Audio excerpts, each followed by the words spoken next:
Welcome to Podcast, the Voice of Indonesia podcast.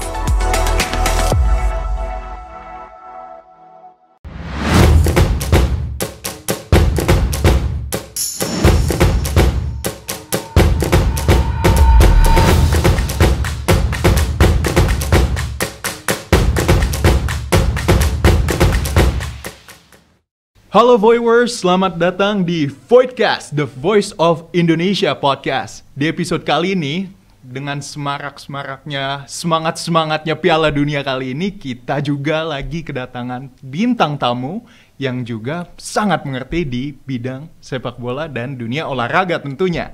Saya di sini bersama Bung Roni Pangemanan dan Bung Ropan ya. Dan juga Bung Labib Sadat. Selamat datang ya. Yes. Nah, kali ini nih kita pengen ngebahas tentang Piala Dunia 2022 yang diselenggarakan di Qatar tentunya. Saya udah ngeliat beberapa pertandingan kayak misalnya Inggris, habis itu juga Belanda sendiri. Itu peluang paling besar nih kalau kata Bung Ropan dan Bung Labib, itu negara mana yang kemungkinan bisa memenangkan Piala Dunia Qatar 2022 ini? Saya dulu apa Bung Ropan? Serah, Labib dulu.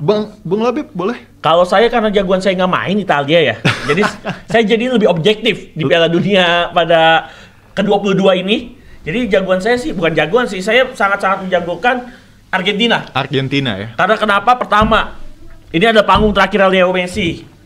Semua pemain setelah memberikan gelar Copa America 2021 di tahun lalu di Maracana saat itu mengalahkan Brazil, mereka siap memberikan gelar lainnya untuk menutup karir manis Messi di timnas Tango Argentina. Jadi menurut saya kualitas yang terbaik ini salah satu golden generation setelah Piala Dunia, mungkin Piala Dunia 2002 atau Piala Dunia 2006, ini komposisi terbaik yang dimiliki oleh timnas Argentina. Dan satu kelemahan Argentina yang akhirnya mereka bisa evaluasi, mereka talangi, yaitu adalah kehadiran seorang sosok kiper bagus. Saya menilai Emi Martinez mempunyai kualitas menjaga gawang timnas Argentina secara baik. Selain itu ada backnya yang sangat-sangat baik kayak Cristian Romero yang mungkin akan dipakai, ada Nicola Tagliafico ya, Bung. Tagliafico, Romero, terus di tengah ada Paredes, ada Rodrigo De Paul, di sayap ada Messi, ada Di Maria. Depan mungkin pakai Lautaro Martinez maksud saya. Jadi menurut saya ini komposisi yang terbaik yang akhirnya bisa membawa Argentina jadi juara setelah terakhir kali 1986. Oke. Kalau Bung Ropan? Kalau saya nggak berbeda, maksudnya nggak berbeda dari saya yang kita ngomong-ngomong di luar. Saya tetap satu, still. Jerman. Sekali di udara, tetap di udara. Wah, mantap sekali. Mantap ya? Mantap. Jerman itu ya. dong. Nggak berubah. Nah, tapi ada ahli matematika di Oxford ya, itu memprediksi bahwa yang akan menang Piala Dunia ini Brazil. Ya. Bisa ada kemungkinan Argentina, bahkan Argentina kemungkinan besar bisa ketemu Brazil. Oh itu. Tapi kenapa? Ini kan sepak bola bukan hitung-hitungan matematika. Semuanya bisa terjadi 2 kali 4-5, bahkan ntar di babak knockout bisa aja dibawa ke ketika adu penalti pun semuanya bisa berubah, nggak ada prediksi lagi siapa yang bakal lebih unggul. Giliran Latin bisa menjadi juara di Asia. Karena kan Brasil terakhir kali di Jepang sama Korea 2002. Setelah itu kan nggak pernah lagi. 2006, 2010, 2014, 2018 itu milik Eropa semua. Nah, ketika kembali ke Asia, apalagi bermain di Timur Tengah ini dengan cuaca iklim yang panas yang di atas 30 derajat Celcius, itu menjadi suatu beban bagi pemain-pemain Eropa. Oh iya. Jadi ini berat. Kalau pikir berat. Jadi ada di Brasil masih bisa Brasil dan di Argentina. Saya pikir oke lah, masuk di akal karena mereka punya kesempatan untuk dengan kedalaman skuad yang bagus. Ini kesempatan buat mereka. Tapi kan kalau ditanya ke saya, tetap saya tidak akan beralih ke lain hati. Tetap ke Jerman. Ya. Tapi sekali Jerman tetap Jerman. Komposisinya lagi nggak terbaik nih, Bung. Iya, justru Jerman selalu kalau nggak terbaik bisa juara dunia. Ketika dia tidak diunggulkan. Pada saat dia diunggulkan di 2018, itu dia memble Jerman sama Korea aja. Sintayong punya anak buah kalah 2-0. Oh iya, 2-0. Ketika mereka menyandang sebagai juara bertahan. Nah, Jerman begitu. Kalau diunggulkan justru dia, tapi kalau tidak diunggulkan, compang-camping, dia bisa juara dunia. Tidak terduga ya. Iya, dan saya bangga dengan Jerman. 8 kali satu-satunya tim juara 4 kali dan runner 4 kali. Nggak ada yang orang bisa masuk final 8 kali kecuali Jerman. Der Panzer. Nah, tapi tadi ngomongin tentang pemenang-pemenang Piala Dunia ya. Itu ada ya tandanya rotasi kemenangan setiap 12 tahun itu. Oh iya. Itu Pasti itu. Sejak 98 ya. 98. Prancis terakhir dengan Didier Deschamps itu sekarang menjadi pelatih Prancis saat ini di Qatar. Itu Zinedine Zidane sih. 12 tahun kemudian baru Spanyol juara pertama kali. Itu di Afrika Selatan. Nah, mestinya kan di Qatar mesti ada juara dunia baru, mestinya. Ya, di luar dari Brasil, Jerman, Argentina, Inggris, Spanyol, itu kan pernah juara-juara semua tuh. Ini ada sesuatu yang kurang saya pikir di Qatar ini. Karena 88 nggak ikut. Kan kejuaraan dunia ini sudah 21 kali berlangsung, 22 dengan Qatar. Cuma ada satu hari yang miss, itu Italia. Italia tidak bergabung di kelompok 8. Jadi yang tersisa sekarang ada kelompok 7. Kalau Italia ada kan lengkap kelompok 8 ini. Ini kelompok 8 ini sulit untuk merombak tradisi. Sebuah tradisi yang kuat. Ini nggak akan bergeser kemana-mana itu. Juara dunia saat ini, itu nggak akan keluar dari situ. Saya pikir berat ini. Brasil, Argentina tuh kuat semua tuh. Spanyol, Inggris. Lihat Inggris kemarin kan. Jerman. Jadi ini kelompok 7. Sekarang Italia nggak ada kan? Bergeser satu. Tinggal ada kelompok 7. Ada nggak tim lain yang bisa mendobrak kelompok 7 ini? Ya itu tadi mungkin yang juara dunia baru itu mesti lahir. Belgia, Portugal, Belanda. Tapi kan sekali lagi berat. Ini kuat kelompok 7 ini. Untuk merombak tradisi berat. Itu saya katakan nih. Perjuangan di Qatar ini kita akan tunggu.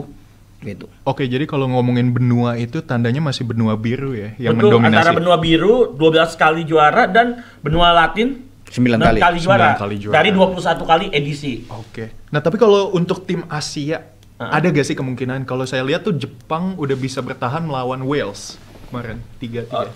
Kalau nggak ada, kalau saya sampai kiamat nggak akan juara. Nggak, kalau misalnya Asia tuh.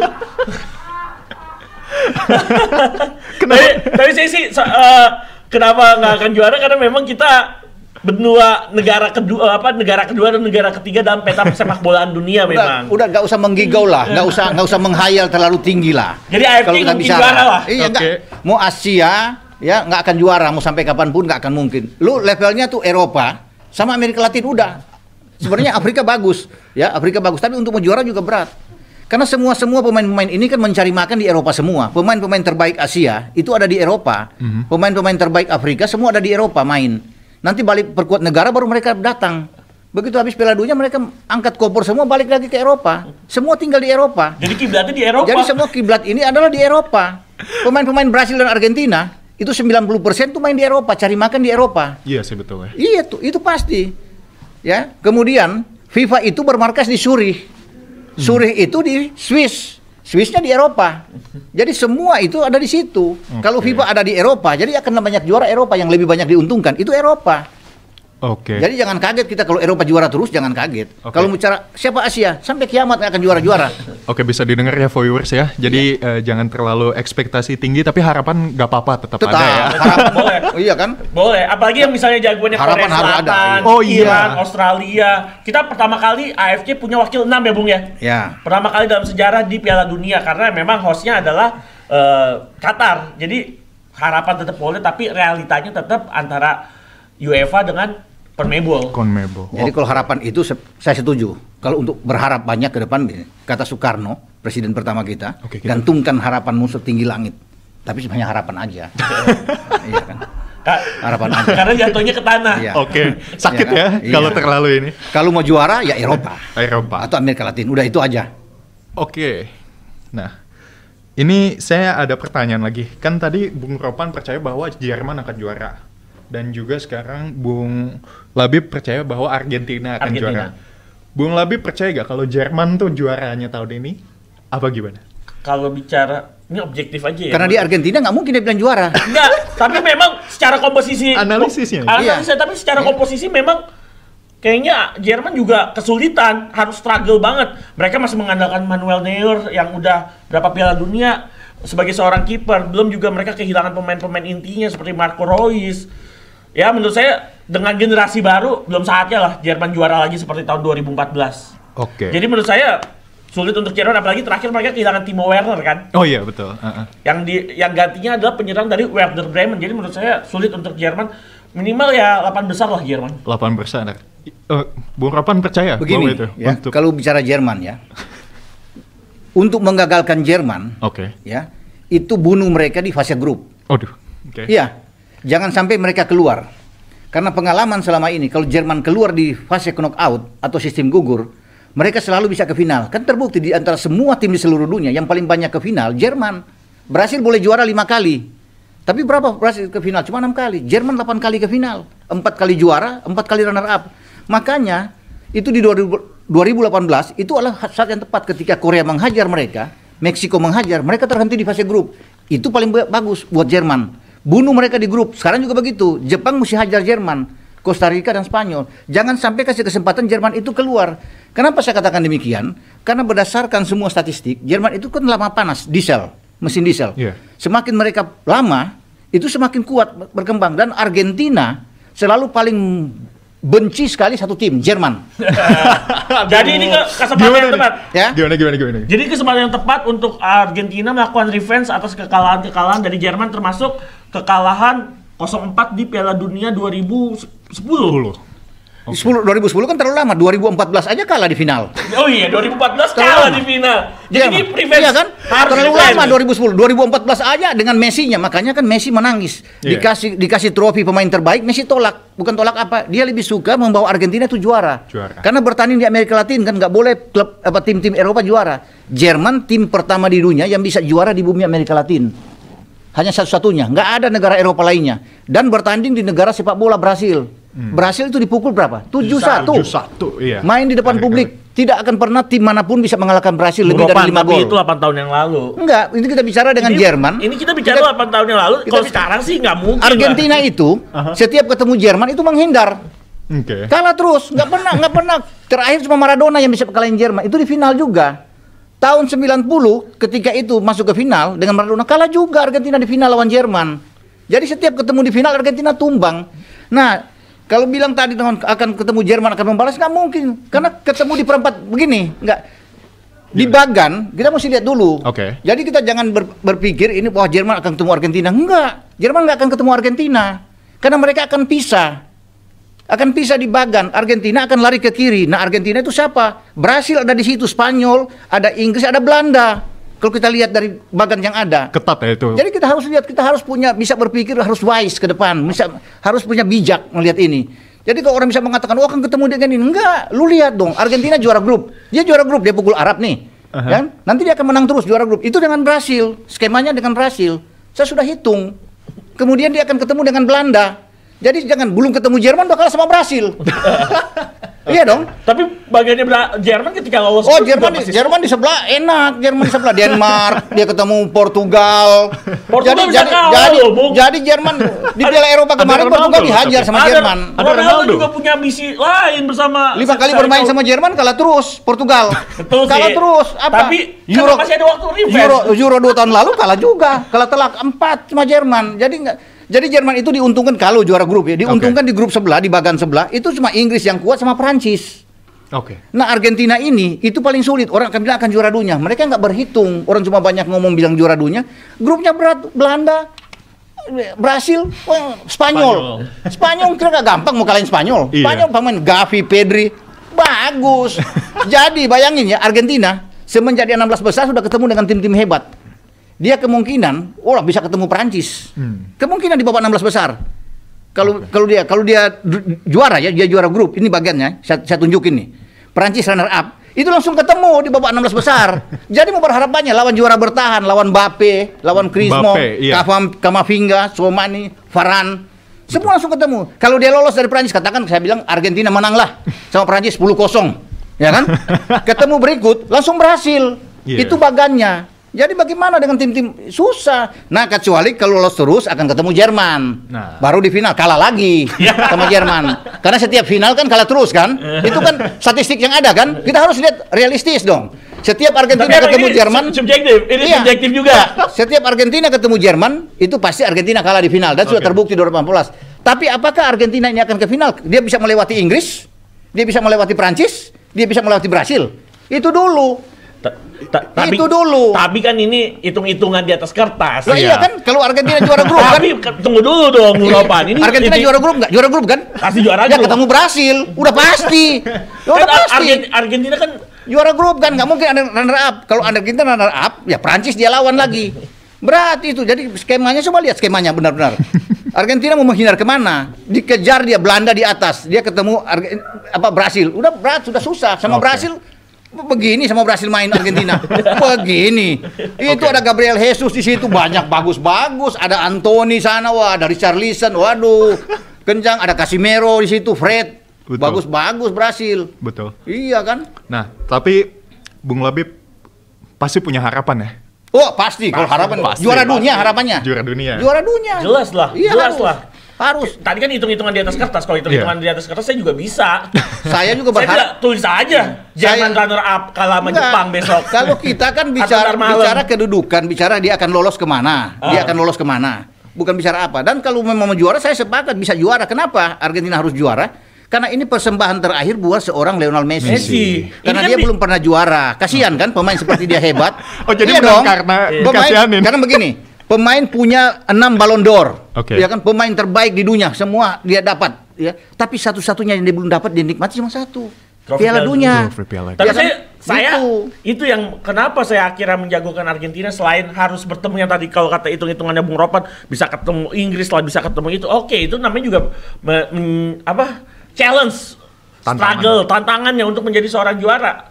Tetapi kan ini Argentina dengan komposisi yang mereka miliki, dengan kualitas yang mereka miliki, dengan persiapan ketika menghadapi Piala Dunia itu sendiri, mereka udah siap 100%. Mereka membawa pemain muda terbaik mereka, membawa pemain senior terbaik mereka. Ini kombinasi-kombinasi pemain muda ini yang bisa ngebawa Argentina untuk juara dan mempersembahkan gelar juara buat Leo Messi. Oke. Nah, kalau saya sih masih ragu sih. Masih ragu. Masih ragu kalau Argentina menjuara, masih ragu. Masa Messi di usia 39? Kan nggak mungkin nanti 4 tahun lagi. Argentina begini ya, 4 tahun lalu Messi itu lagi top-top. Usia Messi masih 30. Iya kan? Iya. 4 tahun lalu masih bagus-bagus. Dan pemain-pemain Carlos Tevez, hebat-hebat semua tuh penyerang di depan. Mascherano di sana. Pokoknya top semua. Kalah sama Kroasia 3-0 di pertandingan pertama, dihabas. Kemudian sama Prancis kalah. Itu Messi masih muda. Ya, kemudian di 2010 di Afrika Selatan ketika Maradona menjadi pelatih kalah sama Jerman dengan 4-1. Nah, tadi kan ngomongin Jerman sama Argentina nih ya. Ada gak sih kayak negara yang bisa dibilang tuh jadi kuda hitam? Kalau saya sih kalau bicara Black Horse sih harus diakui sih Belgia pasti. Belgia salah satu dengan ranking tertinggi dari UEFA ya di FIFA. Ya menurut saya dengan skuad Belgia yang mereka miliki juga ada Kevin De Bruyne kita tahu, playmaker terbaik di Premier League, harus kita sepakat dengan pemain-pemain yang mungkin udah beberapa diregenerasi. Jadi menurut saya masih mengandalkan ada Eden Hazard juga, jadi punya Thibaut Courtois. Jadi menurut saya Belgia masih menjadi favorit sebagai kuda hitam. Apalagi juga Belgia walaupun berada di papan atas peringkat FIFA juga belum meraih gelar juara mayor turnamen mereka ya. Jadi mereka juga pasti punya keinginan untuk mendapatkan gelar juara Piala Dunia. Kalau Bung Ropan? Kalau saya bosan ini mendengar Belgia. Iya. Tadi bicara Black Horse. Enggak, kalau bicara kuda hitam ya nggak apa-apa. Kalau bicara kuda hitam teman saya bisa bilang Belgia. Aku saya udah bosan.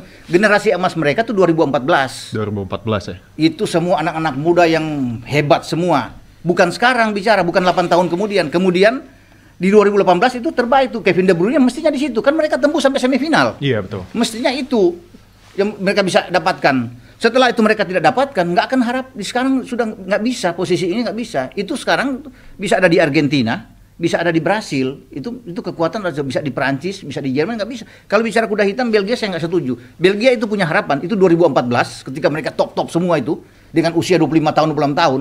Sekarang sudah rata-rata hampir 30 tahun semua. 2018 itu terakhir di Rusia. Padahal mereka tembus semifinal, itu bagus. Top. Sekarang saya nggak berharap. Saya berharap sekarang adalah Portugal. Ini kesempatan terakhir dia dengan Ronaldo. Dan bukan cuma Ronaldo. Saya nggak bicara kalau Portugal orang bicara selalu Ronaldo. Saya nggak, bukan soal Ronaldo. Kedalaman skuad dia bagus. Pemain-pemain dia bagus. Lihat di Manchester City, ada Cancelo, ada Ruben Dias, ada Bernardo Silva. Itu bagus semua. Jadi jangan terfokus dengan Ronaldo doang. Ronaldo itu udahlah bagi saya. Walaupun dia ini. Iya. Karena pemain-pemain dia pemain-pemain yang top.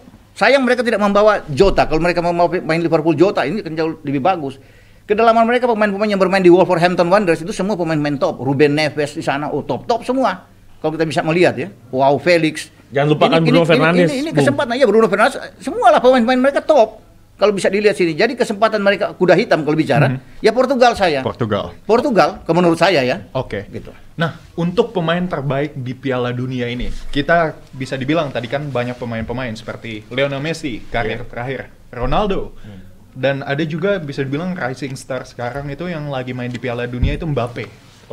Mbappe. Itu ada gak sih? Kalau menurut Bung Ropan dan Bung Labib, siapa sih yang bakal jadi best player di Piala Dunia kali ini? Kalau saya sih best player masih jauh ya, karena masih pekan pertama dan juga belum semuanya main. Tapi menurut saya kalau bicara pemain siapa mungkin dari negaranya dulu kali ya. Oke. Kalau saya sih antara Prancis atau Argentina. Akan keluar salah satunya pemain terbaik di Piala Dunia pada tahun ini. Kalau pemain muda mungkin saya Bukayo Saka. Karena kan ada beberapa gelar individu kan, ada best player, ada best young player, dan juga kiper terbaik. Ya. Di Piala Dunia. Jadi kalau pemain muda saya sih ke Bukayo Sakanya Inggris. Oke. Yang benar-benar akhirnya dia tampil sempurna di pertandingan pembuka walaupun lawannya cuma Iran. Tapi dia menunjukkan kualitas dan mentalitas untuk menjadi seorang pemain muda terbaik. Oke. Terus Bung Ropan? Saya sih sebenarnya berharap Karim Benzema ya, kalau dia ada ya, sebelum dia cedera ya, sebelum dia pulang. Ya, udah pulang ya? Dia sayang dia nggak ada. Saya sih berharap bahwa dia kan peraih Ballon d'Or pada tahun ini. Mestinya itu dia ada di sana dan dia pasti pas sebagai pemain nomor 9, dia didukung oleh Mbappe dan Griezmann.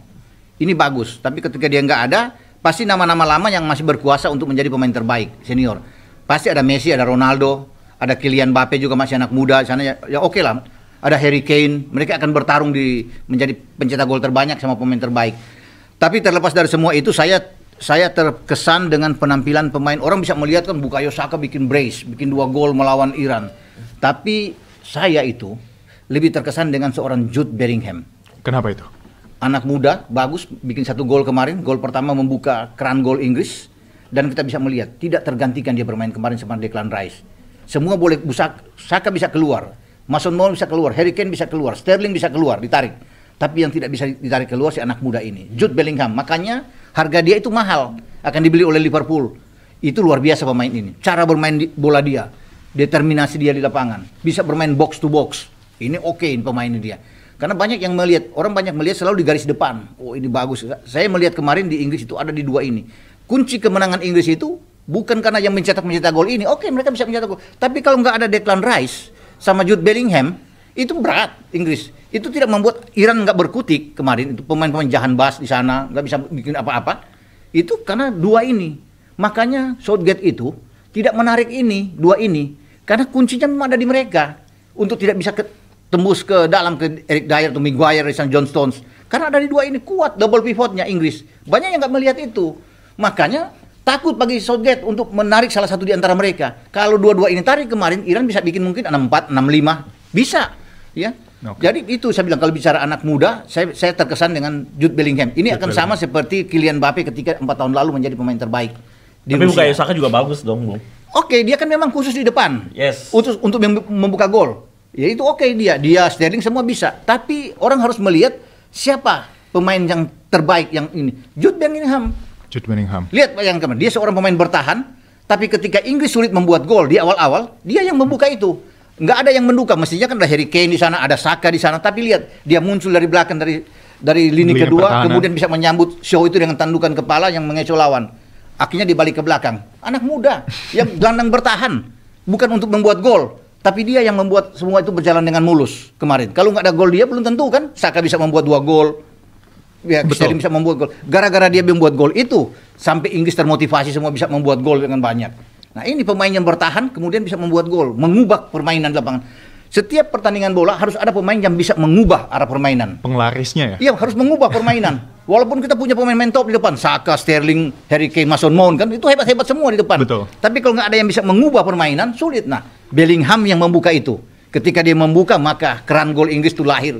Banyak sekali kemarin. Gitu. Oke, siap. Nah, ada gak sih prediksi best 11 world pemain 11 terbaik di World Cup 2022 ini? Bung Ropan dulu deh. Kan kita belum lihat, belum habis pertandingan, jadi kita belum tahu ya Masih siapa yang bermain ya? bagus. Enggak. Tapi kalau dari pertandingan ini kita belum tahu Argentina bagaimana, Brasil bagaimana, Portugal bagaimana. Tapi kalau bicara 11 terbaik, penjaga gawang saya itu masih di Brasil. Alisson Becker. Oke. Ya, karena Brasil punya 2 penjaga gawang hebat di Liga Primer. Ada juga Moraes kan, Ederson di City. Dia di belakang. Kalau di itu kemudian ada Ruben Dias, pemain dari Portugal. Ya, kalau saya mau pilih. Ya. Kemudian siapa lagi? Ada John Stones, Inggris kemarin bermain bagus. Di tengah. Jadi banyak pemain-pemain kalau di starting 11 kan. Bukayo Saka untuk sementara adalah di depan. Jude Bellingham saya pikir masih oke. Messi masih bisa ditempatkan di sana. Inggris masih banyak pemain sana. Belanda, Virgil van Dijk masih bisa di belakang. Kalau bermain dengan 3 back itu. Stone, Virgil van Dijk, Ruben Dias masih oke. Sebenarnya sih ada Thiago Silva. Tapi tidak. Tapi kalau di tengah itu Jude Bellingham masih Thiago bisa. Silva udah ketuaan nggak sih? Ya udah 38 udah mungkin nggak jadi pilihan utama kan masa udah ada makanya saya tiga itu saya pilih Van Dijk, John Stones. Kalau melihat dari pertandingan kemarin Stones bermain oke, bagus sekali. Ya, itu yang saya akan pilih. Sama Ruben Dias dari kalau di belakang ya penjaga gawang ya Alisson Becker. Kalau di depan ya udah pasti Bukayo Saka, Messi, Cristiano Ronaldo itu paling pasti. Ada Kylian Mbappe kalau bermain dengan 4 ya itulah. Kalau saya sih ngarepin padahal sebetulnya tuh Erling Haaland bisa ikut ya. Tapi memang negaranya tidak mengakomodasi dia bermain itu Norwegia. Iya, mungkin betul. minimal Euro dulu ya harus juara bersama Norwegia. Mungkin next kan pikir. Next karena sebuah negara kan tidak boleh bergantung terhadap seorang pemain. Haaland sih oke, bagus. Tapi untuk di next saya pikir Norwegia bagus karena mereka jangan salah bukan cuma punya Haaland. Mereka punya namanya Martin Odegaard. Itu kapten ke-11 di Arsenal. Arsenal sedang ada di puncak klasemen sekarang di Liga Inggris, pertarungan mereka untuk menjadi juara. Jadi orang melihat selalu Haaland padahal ini ada Odegaard yang bagus. Nah, kedua pemain ini akan bersatu di Euro mungkin ketika Jerman menjadi tuan rumah. Nah, mereka akan datang ke Jerman. Ada Haaland juga punya sepupu juga. Haaland punya sepupu. Bermain di Molde juga. Jadi mungkin bisa menjadi tandemnya Erling Haaland. Oke. Nah, ini ada pertanyaan terakhir nih.